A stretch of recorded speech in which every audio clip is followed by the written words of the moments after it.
Hello students, how are you? कैसे हैं आप सब?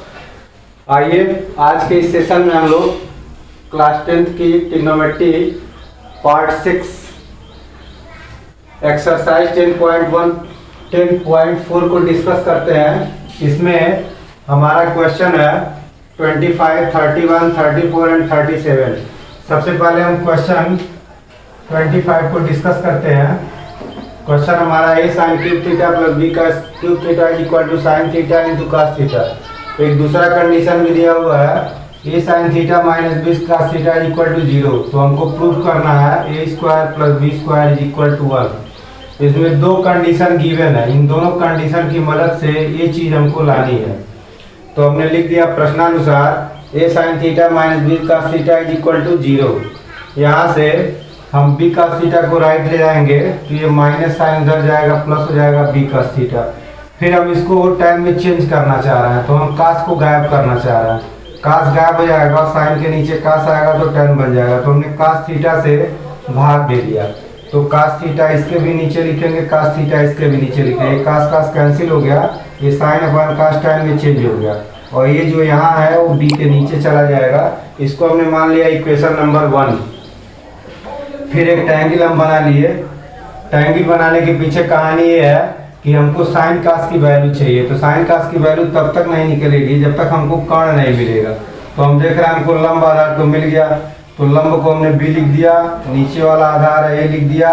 फिर हम कर्ण निकाले पाइथागोरस प्रमेय से। इसको हमने ट्रायंगल एबीसी मान लिया, त्रिभुज एबीसी। त्रिभुज एबीसी में पाइथागोरस प्रमेय की मदद से कर्ण का वर्ग बराबर आधार का वर्ग प्लस लंब का वर्ग। तो ये वर्ग घटाएंगे तो अंडर रूट चला जाएगा। कर्ण की वैल्यू हमको मिल गई, कर्ण को हमने लिख दिया under root A square plus B square. फिर हम साइन और कास को निकालना चाह रहे हैं। तो साइन का फार्मूला होता है लंब बटा कर्ण। इसमें लंब बी है, कर्ण under root A square B square हमने लिख दिया। फिर कास के लिए आधार बटा कर्ण, आधार ए है और कर्ण under root A square plus B square. Sine theta cos theta का मान हम इस व्यंजक में रख दिए जो हमारा पहला व्यंजक है, यानी इससे हमने मान निकाला, इसमें पुटअप कर दिया। अर्थात इन दोनों का मदद हम ले रहे हैं। अब हमको ये प्रूफ करना है तो इससे मान निकाल करके इसमें पुटअप करेंगे। तो हमने इससे सब मान निकाल लिए यहाँ तक। अब यहाँ आकर के इस व्यंजक में हम सबकी वैल्यू भर रहे हैं। साइन की वैल्यू हमने यहाँ भर दिया, 3 पावर है 3 पावर लगा दिया। फिर प्लस बी। कास की वैल्यू हमने यहाँ से भर दिया ये वैल्यू, फिर 3 पावर लगा दिया। इधर साइन कास है तो साइन कास हमने भर दिया। फिर यहाँ बी पर 3 पावर होगा। कर्ण पर 3 पावर जब होता है तो वैल्यू एक बाहर निकल जाती है, कर्ण वैल्यू बचती है। ठीक यही चीज यहाँ भी है, इज इक्वल टू यहाँ ए का बी में अंश का अंश में गुणा होता है, हर में गुणा होता है। तो ऊपर ए भी हो जाएगा, नीचे कर्ण का गुणा करेंगे तो कर्ण यहाँ गायब हो जाएगी। ए स्क्वायर प्लस बी स्क्वायर यहाँ भी है, यहाँ भी है, यहाँ भी है। इसको हमने कैंसिल कर दिया। यहाँ से आप देख रहे हैं तो दोनों का हर सेम हो गया, जो इसका हर है वही इसका हर है। तो हर को हमने एक बार लिख दिया। फिर इसमें से ये भी कॉमन है, दोनों में भी। ये यहाँ भी है, ये यहाँ भी है, बी यहाँ भी है, बी यहाँ भी है। कॉमन कितना लेंगे तो नियम का था सबसे छोटा घात कॉमन लेते हैं। यहाँ 1 पावर, यहाँ ए पर 3 पावर, तो छोटा पावर कॉमन लेंगे यानी 1 पावर। यहाँ बी पर 3 है, बी पर 1 है तो 1 छोटा है, इसीलिए हमने ए पर 1 बी पर 1 कॉमन लिया है। तो यहाँ बी पर 2 बचेगा, यहाँ ए पर 2 बचेगा और इधर हमारा ए बी बचा हुआ ए बी बटा 1। फिर ये भी कैंसिल हो गया, ये चीज हमको मिला। हम किसी भी चीज को 2 बार कर्ण में लिख सकते हैं। A square plus B square है, इसको हम 2 बार under root A square plus B square under root A square plus B square हमने लिख दिया। और लिखने के पीछे कारण क्या है, क्योंकि नीचे भी काणी है तो ये काणी को कैंसिल कर देगी।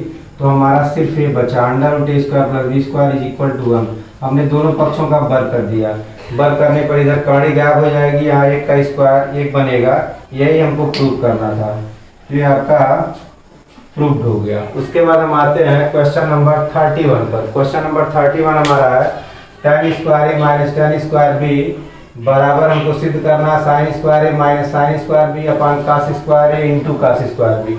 और फिर इसी को आगे और भी सिद्ध करना है। तीसरा item cos square B minus cos square A upon cos square A into cos square B. तो हमने इसको I1 मान लिया, इसको I2 मान लिया, इसको I3 मान लिया और हम I1 से सवाल स्टार्ट करते हैं। I1 बराबर tan square A minus tan square B. इसको हमने साइन कास में तोड़ दिया। हमने आपको बता दिया था कि ये टी फार्मूला साइन कास में टूटता है, tan और काट वाला। जब tan लेते हैं तो ऊपर साइन नीचे कास, यहाँ भी tan है तो ऊपर साइन नीचे कास, यहाँ ए एंगल है तो ये लिखेंगे, बी एंगल है तो बी लिखेंगे, दोनों पर स्क्वायर है तो स्क्वायर दोनों पर लिखेंगे। यहाँ तक बात समझ में आ गई। उसके बाद हम लोग माइनस साइन है और एक भिन्न है, तो भिन्न का घटाना या जोड़ कैसे करते हैं, तिरछी तिरछा गुणा करते हैं। इसका गुणा इसमें तो ये चीज़ मिल गया हमको, इसका गुणा इसमें तो ये चीज़ मिला, और नीचे का गुणा नीचे करते हैं तो ये चीज़ मिल गया। यहाँ बीच में गुणे का चिन्ह है। फिर आप देखें तो सवाल में जो नीचे लाना है वहाँ तक तो हम नीचे वाला डिनोमिनेटर, कास की कोई ज़रूरत नहीं है, तो कास को हमने साइन में चेंज कर दिया। अब साइन में क्यों चेंज किया, क्योंकि साइन हमको ऊपर लाना है, तो कास साइन में आसानी से, अगर 2 पावर है तो आसानी से चेंज हो जाता है, चेंज हो गया। ये कास स्क्वायर ए 1 माइनस साइन स्क्वायर ए, अगर ए है तो ए एंगल लिखेंगे, बी है तो बी एंगल लिखेंगे। अब इसका हमने इसमें मल्टीप्लाई कर दिया कोष्टक के अंदर, इसका 1 में मल्टीप्लाई होगा तो वही होगा, दूसरे में करेंगे तो दोनों आपस में ऐसे मिल जाएंगे, sine square into sine square B. ठीक इसी तरह से हमने साइन स्क्वायर बी का 1 में मल्टीप्लाई किया तो साइन स्क्वायर बी हो गया, साइन स्क्वायर बी का साइन स्क्वायर ए में, साइन स्क्वायर ए साइन स्क्वायर बी।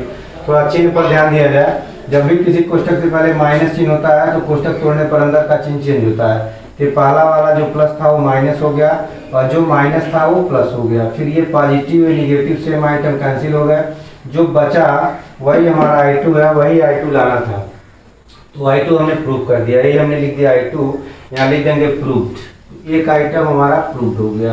अब हम आते हैं अगले आइटम के लिए। अगला आइटम हमारा है सिर्फ ऊपर कास लाना है, तो हमने क्या किया, ये जो साइन है इसको कास में फिर बदल दिया। स्क्वायर है तो स्क्वायर वाला आसानी से 1 माइनस कास स्क्वायर में चेंज हो जाएगा। ए एंगल है तो हमने ए एंगल लिखा, यहाँ साइन स्क्वायर भी है तो 1 माइनस कास स्क्वायर बी बन गया। फिर इस कोष्टक को ब्रेक करेंगे तो आप जानते हैं कोष्टक से पहले माइनस चिन्ह है तो अंदर का चिन्ह चेंज होगा, तो ये माइनस बन जाएगा, ये प्लस बन जाएगा। ये -1 और एक +1 कट गया, ये प्लस बनेगा तो प्लस को हमने पहले लिख दिया, और ये माइनस रहेगा तो माइनस को हमने बाद में लिख दिया। तो हमारा तीसरा आइटम भी प्रूफ हो गया। इसको आप लोग नोट करें, फिर हम लोग आगे बढ़ते हैं। आइए इसके बाद हम लोग क्वेश्चन नंबर 34 डिस्कस करते हैं। क्वेश्चन नंबर 34 है cosec theta plus cot theta upon cosec theta minus cot theta is equal to cosec theta plus cot theta का होल स्क्वायर। और इसी को आगे हमको ये भी प्रूफ करना है 1 + 2 का square theta plus 2 cosec theta into cot theta. तो इसको भी हम लोग, इसको पहले को हम I1 लेट कर लेते हैं, मान लेते हैं, इसको I2 मान लेते हैं, और इसको I3 मान लेते हैं।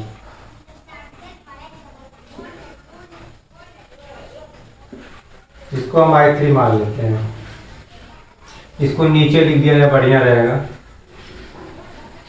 This is I1, this is I2 and this is I3। तो ऐसे सवालों को जहाँ 3 छोर आता है ऐसे हम लोग मान के काम करते हैं। आइए I1 से हम अपनी कहानी स्टार्ट करते हैं। I1 हमारा है cosec theta plus cot theta numerator में, और डिनोमिनेटर में है cosec theta minus cot theta.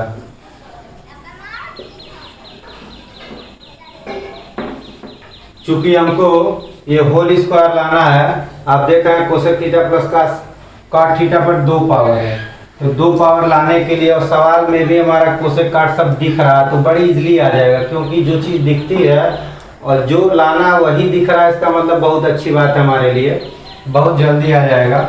तो हम क्या करते हैं, चूंकि यहाँ बीच में प्लस साइन है, स्क्वायर है, तो इसी से हम हर की संयुग्मी से गुणा कर दे रहे हैं। तो हम यहाँ लिखेंगे हर की संयुग्मी से अंश में गुणा करने पर, हर की संयुग्मी।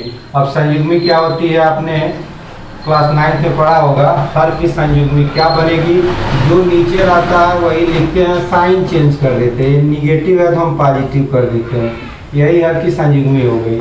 तो हर को लिखेंगे, साइन बदल देंगे, तो हर की संयुग्मी से अंश तथा हर में गुणा करने पर, अंश तथा हर में गुणा करने पर,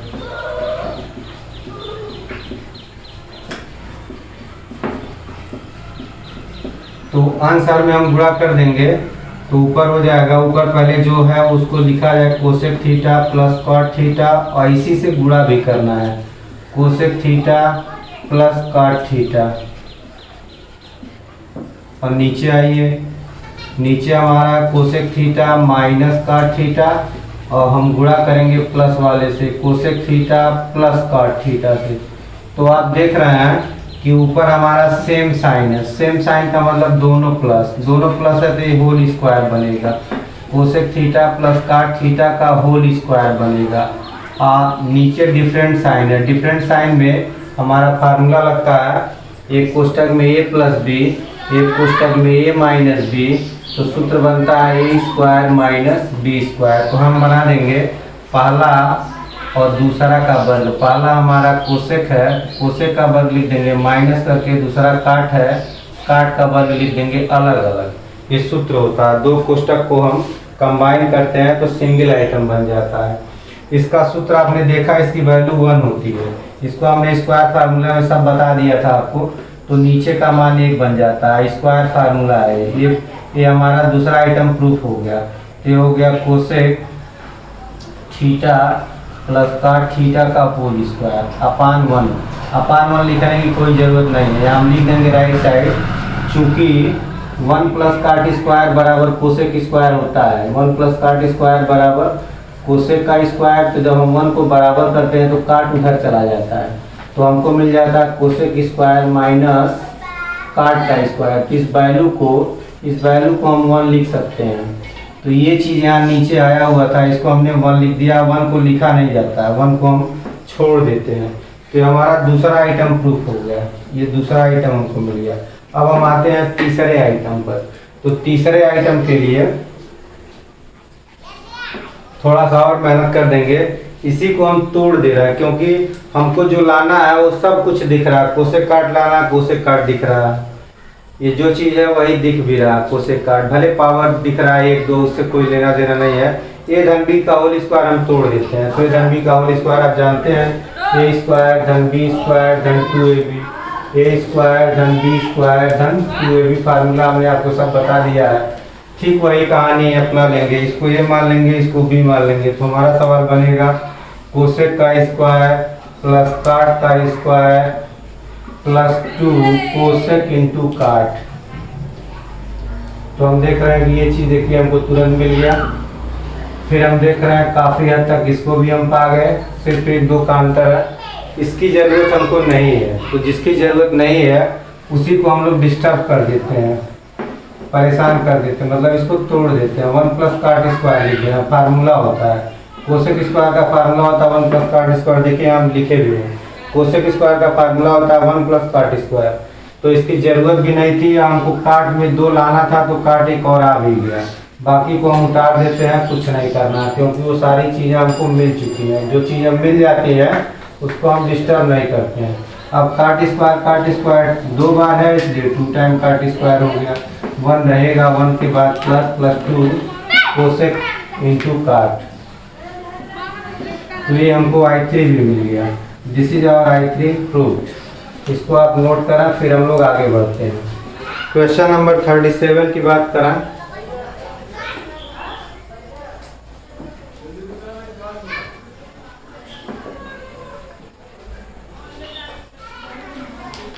आइए क्वेश्चन नंबर 37 देखते हैं। हमारा सवाल है sine theta minus cos theta is equal to √2 cos theta, और हमको जो प्रूफ करना है वो है cos theta minus sine theta is equal to √2 sine theta. ये चीज़ दूसरा नंबर हमको प्रूफ करना है, और एक कंडीशन ऊपर वाला कंडीशन दिया है, यही हमारा सवाल है। तो इसमें हमने आपको पिछले वीडियो में भी डिस्कस किया था, अगेन मैं पुनः दोबारा डिस्कस कर रहा हूँ। इसमें इसकी मदद से हम इसको प्रूफ करेंगे। ये चीज़ गिवन, ये चीज़ हमारा गिवन है और इसकी मदद से हमको इसको प्रूफ करना है। तो आइए स्टार्ट करते हैं सॉल्यूशन। सबसे पहले जो कंडीशन दिया है इसका हम मदद लेंगे। तो आइए देखिए क्या मदद हमको मिलता है। हमारा सवाल है जो कंडीशन दिया हुआ है sine theta plus cos theta is equal to √2 cos theta. हम यहाँ दोनों पक्षों का स्क्वायर कर देते हैं। दोनों पक्षों को स्क्वायर करने से फायदा हमको होगा कि कहानी ये गायब हो जाएगी। कहानी को गायब करना बहुत जरूरी होता है। जब भी किसी सवाल को लगाना हो तो कहानी को गायब करने की कोशिश करते हैं, तो दोनों पक्षों का वर्ग करने पर। कौड़ी को गायब करने के लिए वर्ग ही करना पड़ता है। तो दोनों पक्षों का वर्ग करने पर वर्ग का कहानी होता है कि स्क्वायर लगा देते हैं दोनों पक्षों में। जो बाईं तरफ है उसको बाईं तरफ लिखते हैं sign theta plus cos theta, हमने यहाँ स्क्वायर लिख दिया। और जो दाईं तरफ है उसको दाईं तरफ लिखते हैं, यहाँ स्क्वायर लग गया। ए धन बी का होल स्क्वायर ये होगा। तो पहले हम लिखेंगे साइन का वर्ग, ए स्क्वायर हो गया, फिर बी स्क्वायर कॉस का वर्ग, फिर 2ab, ये भी मतलब sine theta into cos theta is equal to, इधर आते हैं तो ये 2 पावर इस पर भी आएगा, 2 पावर इस पर भी आएगा। कौड़ी में 2 पर भी 2 पावर होगा, कॉस पर भी 2 पावर होगा। फिर आगे बढ़ते हैं। स्क्वायर फार्मूले से आपने इसका फार्मूला देखा था, ये 1 हो जाता है। Sign square theta plus cos square theta की वैल्यू 1 होती है। और इसका भी सूत्र हमने आपको लिखवा दिया था, ये साइन 2 थीटा होता है। सब सूत्र हमने आपको बता दिया था। साइन 2 थीटा का फार्मूला होता है, यहाँ मैं सूत्र लिख भी दे रहा हूँ, इसको आप लोग नोट भी करना। साइन 2 थीटा बराबर होता है 2 साइन थीटा कॉस थीटा। एक कॉस 2 थीटा भी होता है जो मैं आपको अभी बताया नहीं हूँ, इसको भी आप नोट कर लें। इसके 3 फार्मूले बनते हैं। इसके 3 फार्मूले हैं। पहला होता है 2 कॉस स्क्वायर थीटा माइनस 1, दूसरा होता है 1 माइनस 2 साइन स्क्वायर थीटा, और तीसरा होता है cos square theta minus sine square theta. एक और फार्मूला इसका होता है 1 minus tan square theta upon 1 plus tan square theta. तो cos 2 थीटा के हमारे पास 4 फार्मूले बनते हैं। इसी तरह एक tan 2 थीटा का भी फार्मूला होता है, ये सब आपको याद करना है। tan 2 थीटा का फार्मूला होता है 2 tan theta upon 1 minus tan square theta. एक tan 3 थीटा का भी फार्मूला होता है, ये होता है 3 tan theta minus tan cube theta upon 1 minus 3 tan square theta. तो इन फार्मूलों को आप याद रखेंगे, बाद में ये सब काम में आएगा। इसको भी आप नोट कर लें। यहाँ मैं आगे बढ़ता हूँ। ये हमारी वैल्यू 1 बन गई। 2 साइन थीटा कॉस थीटा, अभी आपने देखा साइन 2 थीटा बन गया। और इसको आगे बढ़ाएंगे तो √2 का स्क्वायर 2 कॉस का स्क्वायर कॉस का स्क्वायर 2 कॉस स्क्वायर थीटा। फिर यहाँ से हम लोग साइन 2 थीटा की वैल्यू फाइंड आउट करते हैं। तो साइन 2 थीटा का हम मान निकाल रहे हैं। साइन 2 थीटा को बराबर कर देंगे, 1 को उधर ले आएंगे, तो हो जाएगा 2 का स्क्वायर थीटा माइनस 1। इसी को हम एक समीकरण मान करके इसको हम छोड़ दे रहे हैं, और ये इसी की मदद ले करके हम इस कंडीशन को प्रूव करेंगे। तो आइए अब हम दूसरा कंडीशन लेते हैं प्रश्नानुसार। प्रश्न में जो भी दिया हुआ है, हमारा सवाल है cos theta minus sine theta is equal to √2 sine theta. यही चीज हमको प्रूव करना है। तो प्रूव करने की कहानी होती है कि हम लोग लेफ्ट हैंड साइड को लेते हैं, राइट हैंड साइड लाते हैं। लेकिन कभी कभी क्या करते हैं, सवालों को थोड़ा सा हल भी कर लेते हैं। हल करके कुछ आगे स्टेप बढ़ा लेते हैं, फिर लेफ्ट हैंड साइड को लेकर के राइट हैंड साइड लाते हैं। लेना तो हमको लेफ्ट हैंड साइड है और लाना है राइट हैंड साइड, लेकिन कोई जरूरी नहीं है कि जहाँ सवाल दिखे वहीं से स्टार्ट करना है। कभी कभी सवालों को सॉल्व भी करना पड़ता है। इस सवाल को थोड़ा सा मैं सॉल्व कर रहा हूँ, उसके बाद लेफ्ट हैंड साइड लूँगा। तो यहाँ फिर हम स्क्वायर कर रहे हैं। सॉल्व क्यों कर रहे हैं? क्योंकि यही कहानी 2 को हटाने के लिए। तो पुनः दोनों पक्षों का वर्ग करने पर, दोनों पक्षों का वर्ग करने पर, दोनों पक्षों का वर्ग कर दिया जाए। दोनों पक्षों का वर्ग करने पर, तो वर्ग की कहानी आपको बताया है कि ऐसे कोष्टक बना के स्क्वायर लगा लेते हैं, कोष्टक बना करके स्क्वायर लगा लेते हैं। बाएं को बाएं लिखते हैं और दाएं साइड को दाएं साइड में लिखते हैं। तो ये देखिए a माइनस बी का होल स्क्वायर हो गया। तो a माइनस बी का होल स्क्वायर अगर हमारा हो, यहाँ माइनस हो तो यहाँ माइनस हो जाता है। तो यही काम करेंगे हम लोग। तो पहले हम लिखेंगे cos का स्क्वायर प्लस करके साइन का स्क्वायर और माइनस लिख देंगे 2 sine theta cos theta is equal to, यहाँ कॉर्डिन 2 का वर्ग 2 बन जाएगा और साइन का वर्ग बन जाएगा। चलिए इसकी वैल्यू 1 होती है तो 1 minus 2 sine theta cos theta is equal to 2 sine square theta. यहाँ तक बात समझ में आ गई। एक काम करते हैं, यहाँ थोड़ा सा आपको फार्मूला न याद करना पड़ा तब भी आपका काम चल सकता है। इसको तो हम 1 बना लेंगे, 1 बना लेंगे। इसको 2 साइन थीटा कॉस थीटा ही लिख दे रहे हैं, 2 साइन थीटा कॉस थीटा ही लिख दे रहे हैं। ये 2 कॉस स्क्वायर थीटा हो गया। फिर यहाँ 2 साइन थीटा कॉस थीटा ही लिख देते हैं। नहीं सूत्र याद होगा तो आप परेशान होंगे, तो यही चीज़ लिख देते हैं। इसको हम उधर ले जाते हैं, तो 2 का स्क्वायर थीटा में से 1 माइनस हो गया।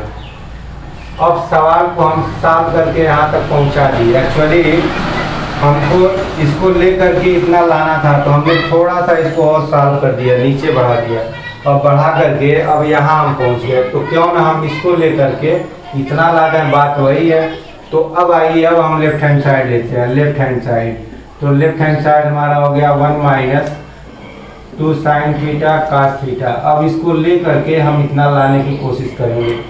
तो अब आइए, हम इक्वेशन 1 से अपनी मदद ले रहे हैं। 2 साइन थीटा कॉस थीटा की वैल्यू इतनी होती है, इसको हम यहाँ पर पुटअप कर दे रहे हैं। लिखेंगे समीकरण 1 से, इक्वेशन 1 से हम लिख सकते हैं लेफ्ट हैंड साइड को।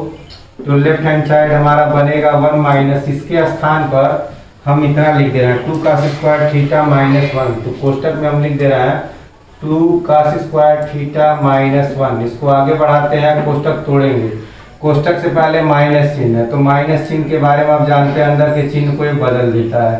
तो ये प्लस है तो ये माइनस हो गया, ये माइनस है तो ये प्लस हो गया। फिर ये भी +1 ये भी +1 मिलके 2 हो गया। और इस चीज़ को मैं उतार रहा हूँ 2 का स्क्वायर थीटा। फिर इन दोनों में से 2 आप देख रहे हैं, 2 कॉमन ले लिया जाए, तो यहाँ से 1 बचेगा और यहाँ 2 निकल गया, तो कॉस स्क्वायर थीटा बचा। 1 minus cos square theta formula आप जानते हैं, साइन स्क्वायर थीटा होता है। तो मिल गया हमको 2 साइन स्क्वायर थीटा, और यही चीज़ हमको लाना था, तो ये मिल गया हमको राइट हैंड साइड। तो ये सवाल हमारा प्रूव हो गया। इसको आप लोग नोट करें, फिर हम आगे बढ़ते हैं। तो हमारा चैप्टर है, इसका हमारे दैनिक जीवन में बहुत महत्व है, इसको पढ़ना बहुत जरूरी है। अभी मैं आपको बता रहा हूँ कि पढ़ना इसको जरूरी क्यों है। ऊंचाई और दूरी को, ऊंचाई और दूरी वाले प्रश्नों में हम लोग कोई बहुत दूर स्थित कोई वस्तु है और उसकी ऊंचाई हम यहीं से निकाल सकते हैं। जैसे हम लोग यहाँ पर हैं और अगर यहाँ से 2 किलोमीटर 3 किलोमीटर दूर कोई खंभा है, तो खंभे की अगर ऊंचाई निकालनी है तो हम यहीं से निकाल सकते हैं। सिर्फ हमको क्या पता होना चाहिए, सिर्फ हमको मान लिया जाए कि हम यहाँ हैं गोरखपुर में, ये गोरखपुर आपका है, ये आपका है परतावल, मान लिया जाए परतावल है। परतावल में कोई ऐसे खंभा है बहुत काफ़ी ऊंचाई का, जो गोरखपुर से दिखाई दे रहा है। काफ़ी ऊंचाई पर कोई चीज़ होती है तो दूर से भी दिखती है, 10 किलोमीटर 20 किलोमीटर दूर से भी दिखती है। तो हम लोग क्या करते हैं, चूँकि गोरखपुर और परतावल के बीच की दूरी हमें क्लियर है कि 30 किलोमीटर की दूरी है, ये हम जानते हैं। ज़मीन पर दूरी तो हम आसानी से नाप सकते हैं, कोई भी मीटर ले लेंगे और ज़मीन की दूरी आप देखते भी हैं, सड़क पर लिखा रहता है किलोमीटर, तो किलोमीटर से हम लोग जनरली 2 स्थानों के बीच की दूरी हम फाइंड आउट कर सकते हैं। और एक पोल है, एक परतावल में है और गोरखपुर से हमको देखना है, गोरखपुर से बताना है कि ये पोल कितना ऊंचा है। हमको परतावल जाना नहीं है, हम हैं गोरखपुर में है। अब परतावल वाला जो पोल है वो हमको दिख रहा है, कितना ऊंचा है, यहीं से इसकी ऊंचाई बतानी है। तो हम लोग क्या करते हैं, मशीन के माध्यम से हम इस एंगल को फाइंड आउट कर लेते हैं। एंगल मान लीजिए हमको मिल गया 30 डिग्री। तो सिर्फ अगर एंगल मिल जाता है तो हम इस ऊंचाई को हम गोरखपुर से ही बता सकते हैं कि परतावल में जो पोल लगा है उसकी ऊंचाई क्या होगी। तो आप सोच सकते हैं कि इसका कितना बड़ा महत्व है। दूसरी चीज़, अगर आपको किसी नदी की चौड़ाई निकालनी हो कि नदी कितना चौड़ा है, नदी में पानी बह रहा है, तो आप पानी के बहाव में नदी की चौड़ाई कैसे निकालेंगे। उसमें आप घुस भी नहीं सकते, उसमें मीटर भी नहीं लगा सकते, उसको नापने में आपके साथ कोई हादसा भी हो सकता है। आप नदी में उतर के अगर उसको नापेंगे या नाव के माध्यम से भी आप बैठ के नापते हैं, नदी में धारा चल रही है तो नापने में आपको काफ़ी दिक्कत महसूस होगी। ऐसी दशा में हम लोग हाइट एंड डिस्टेंस के माध्यम से बिना नदी में घुसे, बिना समुद्र में घुसे उसकी चौड़ाई को निकाल सकते हैं। कैसे निकालते हैं, थोड़ा सा मैं एक आइडिया आपको दे रहा हूँ। मान लिया जाए कि ये नदी ऐसे बह रही है, ऐसे नदी फ्लो कर रही है और ये नदी की चौड़ाई है, ये चौड़ाई हमको निकालनी है। तो हम लोग क्या करते हैं, इसको ऐसे समझिए कि ये नदी की चौड़ाई, ऐसे नदी बह रही है और हम नदी के एक किनारे पर है, मतलब यहाँ पर कोई आदमी है नदी के एक छोर पर। दूसरे छोर पर यहाँ कोई पोल है, कोई पोल खड़ा कर दिया जाए, पानी में हमको नहीं घुसना है। हम क्या करेंगे, ये नदी है तो यहाँ एक पोल खड़ा कर देंगे और पोल को, जो पोल खड़ा करेंगे उसकी लंबाई को नाप लेंगे, क्योंकि हमको नदी की लंबाई हम नहीं नापेंगे, हम तो पोल की लंबाई नापेंगे, पोल कितना खड़ा है। ऐसे पोल की लंबाई हमको पता चल गया, ये इसी को हम नदी भी मान लेते हैं। मान लीजिए कैसे नदी बह रही है ऐसे, और नदी के किनारे पर हम है, यहाँ एक पोल खड़ा है। तो ये पोल की लंबाई हम, चूँकि पोल हमने खुद इसको इस्टेब्लिश किया है तो पोल की लंबाई हम जानते हैं, ये हमको पता नहीं है, नदी की चौड़ाई नहीं पता है। फिर हम देख लेते हैं पोल का एंगल क्या बन रहा है दूसरे किनारे से। ये नदी का एक किनारा है, ये नदी का दूसरा किनारा है। दूसरे किनारे पर एक पोल लगा हुआ है, पहले किनारे पर आदमी है, आदमी को इस नदी की चौड़ाई बतानी है। तो ये पोल की लंबाई हमको मालूम है, क्योंकि पोल को तो हम नाप ही सकते हैं।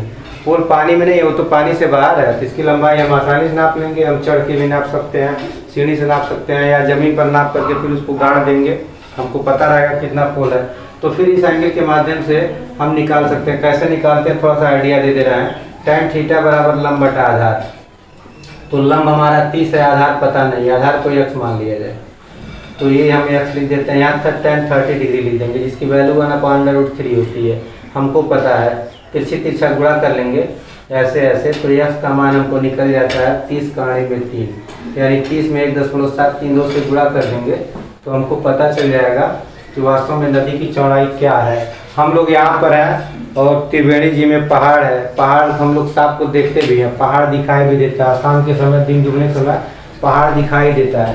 तो यहाँ से हम क्या करेंगे, एंगल निकाल लेंगे पहाड़ की। यहाँ से त्रिवेणी जी की दूरी 100 किलोमीटर, तो हमको आधार मिल गया 100 किलोमीटर। फिर हम पहाड़ को ऐसे देखेंगे और इसको चाँदे से पहाड़ का जो सबसे ऊपरी सिरा है इसको उसके सिर में कर देंगे।